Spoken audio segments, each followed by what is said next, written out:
Good evening and welcome to It Says What, where JW3 and Limmud come together to bring you unexpected and poignant Jewish content from across the Jewish community every single week. I am Joe Hyman, the young JW3 programmer, and we're really excited to have Elie Jesner here this evening. JW3 is a one-of-a-kind Jewish community centre in London that's open to all, and everyone is welcome.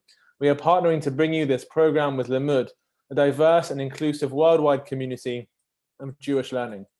A reminder that for November, the JW3 is only online and still offering all of our events and our archival content on JW3 TV. This series will ask educators, artists, and leaders from across the Jewish community in the UK and abroad to share a surprising piece of Jewish wisdom for our time.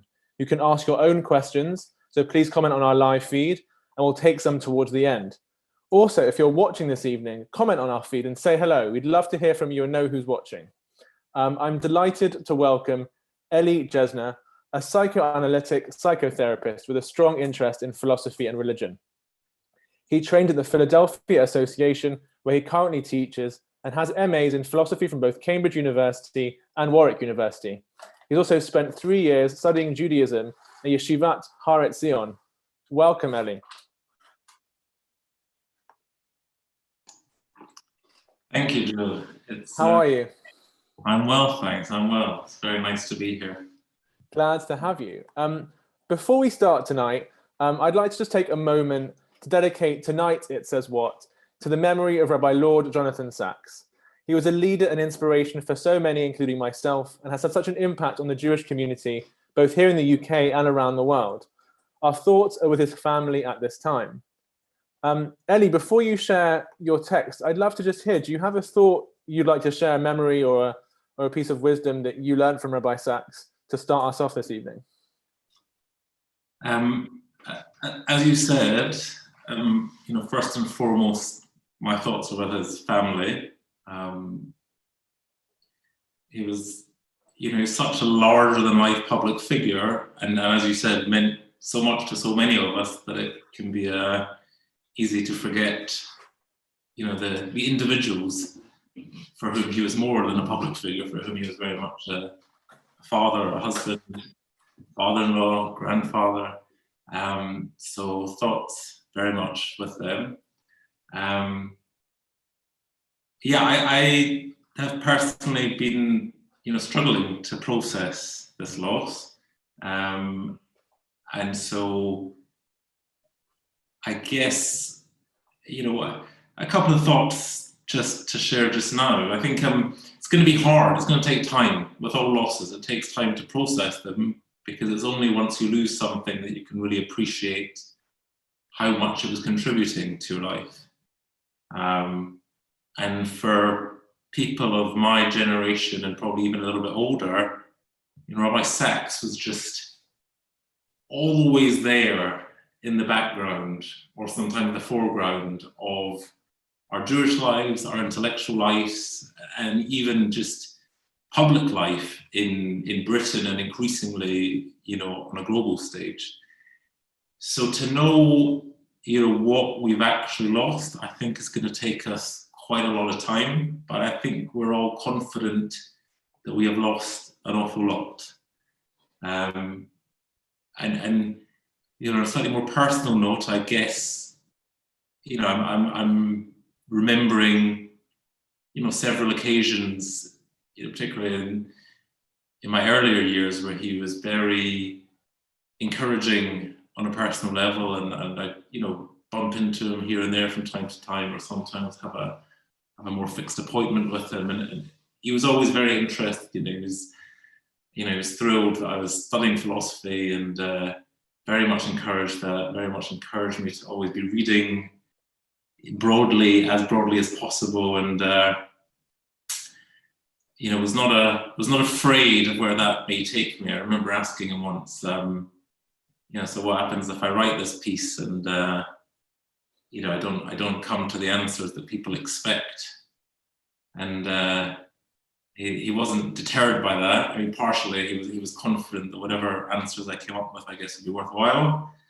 But he did advise me that if I was worried, then I should use a lot of long words and a copious amount of footnotes. So I thought that was very good advice. Not advice that I always followed, to be fair, but nonetheless, it was very good advice.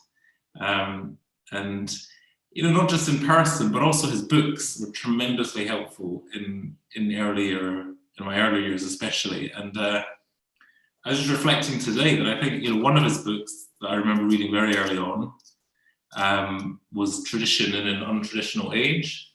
And it didn't even occur to me until today that actually probably in that book that I read when I was, 16 or something, was probably one of my first introductions to both Rav Soloveitchik and to Nietzsche, who both became, huge towering figures in my intellectual world.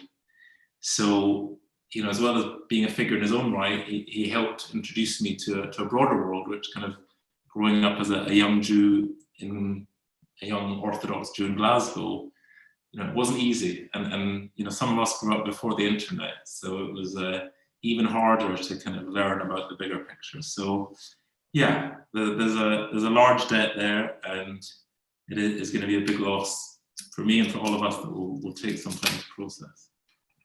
Thank you so much for sharing that. I really appreciate hearing your thoughts, and I think our audience will too. So in the nature of this program and learning, we continue to learn, and share, I guess, something unexpected in the vein of you mentioning, not knowing where things will go. Well, let's hear what you have to bring us today. What text has made you say it says what? So, there are many texts one could choose for that, but the one I chose, the one that came to my mind when I was asked to do this, is a midrash which appears in the Talmud on the story of the golden calf. And I don't know if people can see it or how it works here technically. There we go.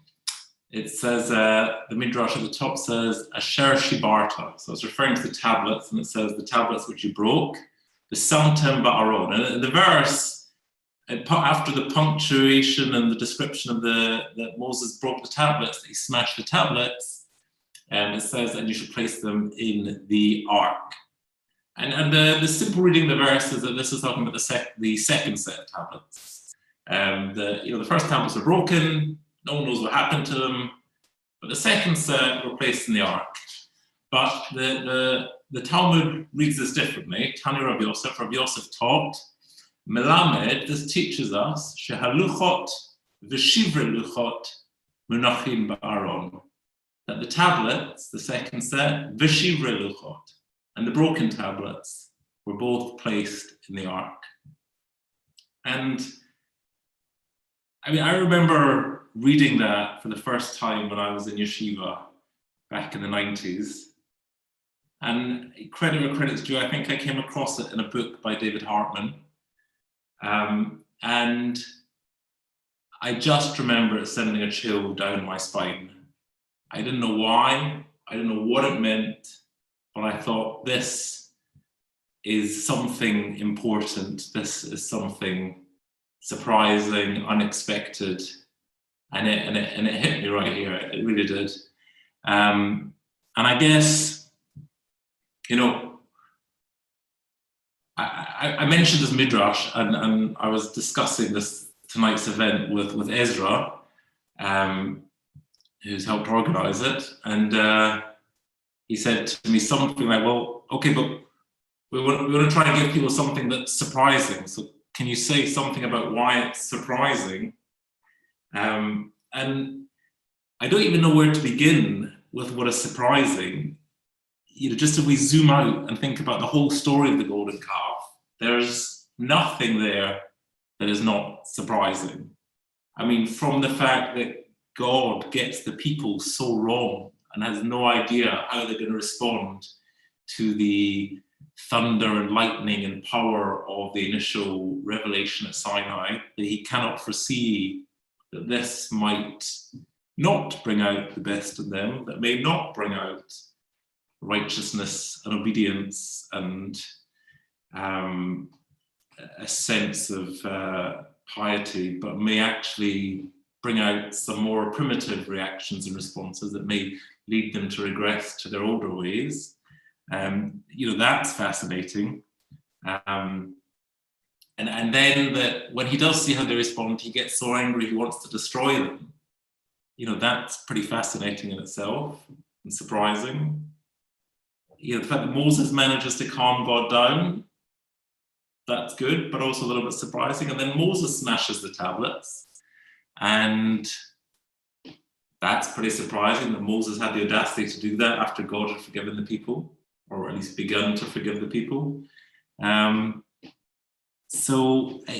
we know later on that when Moses hits the rock, instead of speaking to it, that God gets very cross with him and he's not allowed into the land of Israel, but when he smashes the tablets, it's okay. So there's so much that's shocking in this story, but that's for another day and would require a lot more than half an hour. What about this midrash in particular? This idea that the tablets that were broken also get placed in the ark. So I think there's a few ways we could understand this. I think on a sort of simple-ish level, there's something about mistakes. Things get broken because human beings make mistakes. And as the story shows us, not just human beings make mistakes, but God makes mistakes. And in fact, God making the tablets may have been a mistake. One of the key differences between the first tablets and the second tablets is that the first tablets were Ma'aseh Elohim, made by the hand of God. And the second tablets were made by Moses. Pisol Lecha, he tells him, go and carve out for yourself, form for yourself tablets.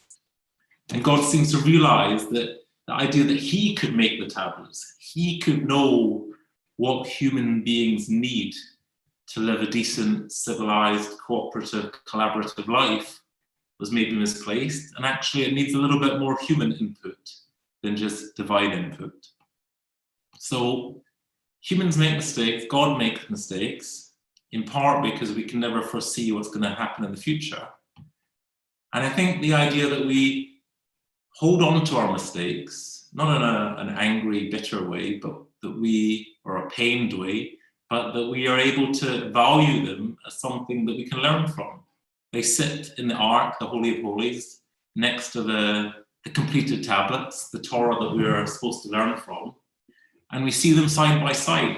There is the law that works, the law that is written, and then alongside that, there is the attempts at the law, the attempts at understanding. And we have to hold on to both of those and learn from them. And I think there's almost an idea here that maybe these first tablets again needed to be broken, which is alluded to by another midrash, which appears next to this one in Menachot, which says that when God saw that Moses smashed the tablets, rather than getting angry or criticizing him, he actually said, Yishar koach, well done, Moses, you did the right thing. Because again, this idea that the law could come from God in a priori, non-human way straight from heaven was maybe an error of judgment on God's part.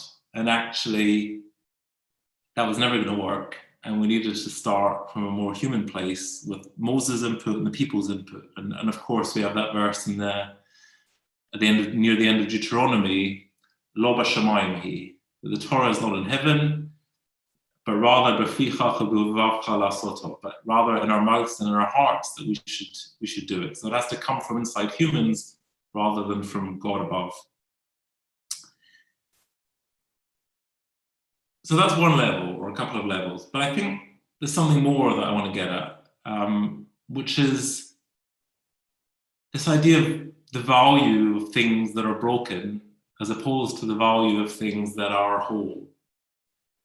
And I think, obviously the work as I do as a psychotherapist, I see a lot of people who, in some sense, are feeling broken and who often feel themselves to be somehow less than people who they judge and imagine to be whole.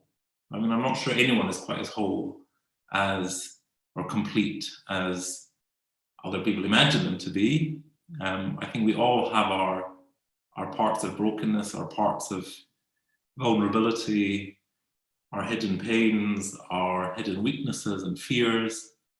And there's something about being able to embrace the brokenness inside of us, which I think is fundamental to being a human, is fundamental to growing, is fundamental to being a Jew, and is fundamental to all life.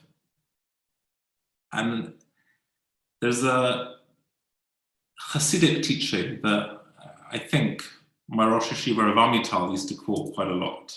I think it was him. I can't swear on it. But the upshot of it was that a Hasidic master said, there is nothing so perfect in the eyes of God as a broken heart. And again, this is getting at the same thing that, you know, maybe only when we're broken, can we be open to learning something? Can we be open to feeling something? Can we be open to receiving the love of somebody else and indeed giving love to somebody else? When a human is full of themselves, when they're in love with their own capacities and abilities, drunk on their own omnipotence, then it's very hard to approach them, to engage them, to learn from them or to connect with them. But when they're broken, when they have a moment of brokenness, when they remember their brokenness, then they become much more available, much more open. And at that time, they can be in a relationship, they can be part of a community, and they can really share something of themselves with others. So there's something about people who are broken and people who are complete. And you know, in recent times, another Hasidic master, if you like, Leonard Cohen, had a similar idea. You know, he famously said that there is a crack in everything. That's how the light gets in. That everything that's created, everything that's constructed, has some kind of gap, some kind of hole in it, and that's not something to lament, but something to celebrate. Because if there's no crack, then the light can't get in, and by the same extension, the light can't get out either. And we're all people and beings that need light to come in, and we also hope that our light can get out and be shared to people. And maybe just to finish off this section, maybe we can bring the two ideas together, that maybe there's something about humans who are broken, and they're broken not through necessarily tragedy or heartache, but they have actually been broken by the law. They've been broken by the commandments, they've been broken by the word of God, or at least by their interpretation of it, or by other people's interpretation of it. And this is, you know, this is a tragedy that happens all too often, that people feel that they are somehow excluded from the mainstream because of who they love, because of what they believe, because of things that they've done that they don't see any road back from, because of desires that they harbor that they can't seem to overcome. And they encounter the law and they just feel exiled, they feel despondent, despairing. And I think this is why the law needs to be broken. The tablets need to be smashed, and they needed to be smashed. And, you know, that's sometimes the only way to save the Torah, Rish Lakish says in the Midrash next to this one, that sometimes the erasure of the Torah is the saving of the Torah. And I think, when humans' lives are being oppressed and ruined by excessive stricture, excessive righteousness, inflexibility, and judgment, then something of the law needs to be changed, needs to be rethought, needs to be revisited. And only once we've done that can the law rightly claim to be some kind of representative of God, something representative of the divine. And perhaps that's why we have this wonderful image of, we might go into the temple, we might open the ark, and we might see on the one side the complete, glowing, shining tablets, but next to that, the broken, smashed, and abandoned tablets.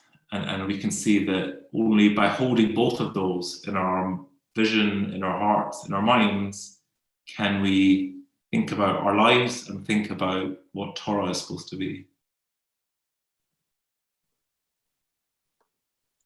Thank you, Elie. I think that was just so beautiful. And I mean, thinking about the tablets breaking people, the law breaking people to some extent is something that resonates really deeply.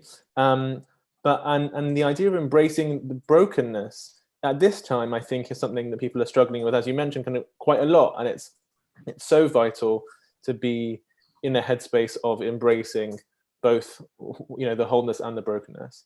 I want to ask about God in this story, because I think it makes really deep sense to me why humans need to embrace brokenness. What's the place of God's imperfection in this story? And for those who are listening who are uncomfortable with the idea of any imperfection in God, for that, I think for them would be the unexpected part of this text. So there's an imperfection in God. What does that imperfection in God, or that mistake, and the public mistake, I guess, come to teach us about what you're saying about the brokenness being a positive thing?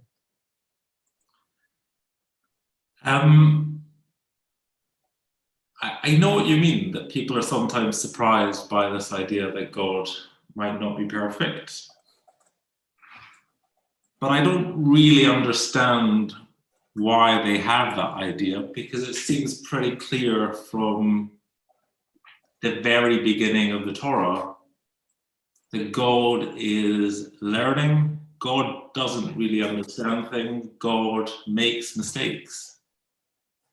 God creates man and then is surprised that he's lonely, and only then realizes that he's lonely and that he needs companionship. God doesn't foresee what's going to happen when he leaves Adam and Eve in the garden and tells them not to eat from the tree. God doesn't foresee that within 10 generations, the whole of humanity is going to be corrupted. And the Torah specifically says that God regrets having created mankind. So the story of Judaism has never been the story of a perfect God. The story of Judaism has been the story of God getting to know mankind, getting to know, to some degree, himself, getting to know the world and trying to figure out what might work. But, along the way, making mistakes and, dare I say it, being very human. So there may be a God of the philosophers, a God of abstraction who is perfect and doesn't go through any of these processes, but that's not the Jewish God. That's not the God of the Bible. That's not the God of the Talmud. After the famous story of the oven of Achnai, when that verse I mentioned before, when Rabbi Yeshua stands up in his chair and tells God to butt out, and this is not in heaven, this is for the rabbis to decide in the Bet Midrash. Famously, the Midrash has it that God is laughing in heaven, and he says, "Nitzchuni banai, my sons have defeated me. They were right and I was wrong." So the idea of an all-knowing God, an unchanging God, a perfect God, I don't think that's the Jewish God. And I think if someone wants to say that is the Jewish God, then the task is upon them to bring the proof, because the major sources don't seem to support it. And yeah, as you suggest, it teaches us something about humility. That however confident we are about any given position, the chances are that something or someone will come up which will make us rethink that. And being able to have the humility that our opinions are, even with the best of intentions, our opinions of today, based on our feelings of today, based on our understandings of today, based on today's predictions of the future, that they are limited. That's really important in all walks of life. Yeah, no, that's really, really interesting. And I think I struggle to think about God as something that's imperfect, but when seen through the lens of the text, as it just speaks, as pure kind of just reading it with no commentaries or anything like that, it does seem clear that God does make mistakes and I guess learns and changes. I'm interested in the time scale that happens between the first set of tablets and the second set of tablets, and what that teaches us about that journey of growth. How did the people go from a space of Moses breaking the tablets that God made to a space that Moses then forms them himself? What does that tell us about the kind of length of time it takes to recover from trauma and that kind of stuff? Well, I think you're right. There's definitely something about time and the need for time, both to recover from the episode of the golden calf and the broken tablets, and indeed to recover from the whole multi-generational episode of slavery.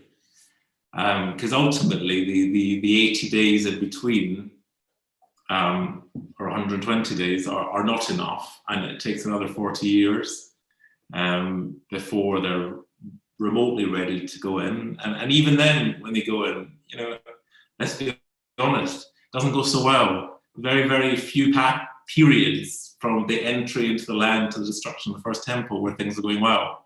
So, it's taken us 3,000 plus years and we're still working on it. And yeah, this applies to all learning, it applies to all recovering from trauma, it applies to all growth. It takes time. I mean, I think we can say that on the way out of Egypt, God is in something of a rush, wants to get them into the land. And he has to learn that you can't rush them. You can't rush somebody from slavery into moral autonomy and creative individuality.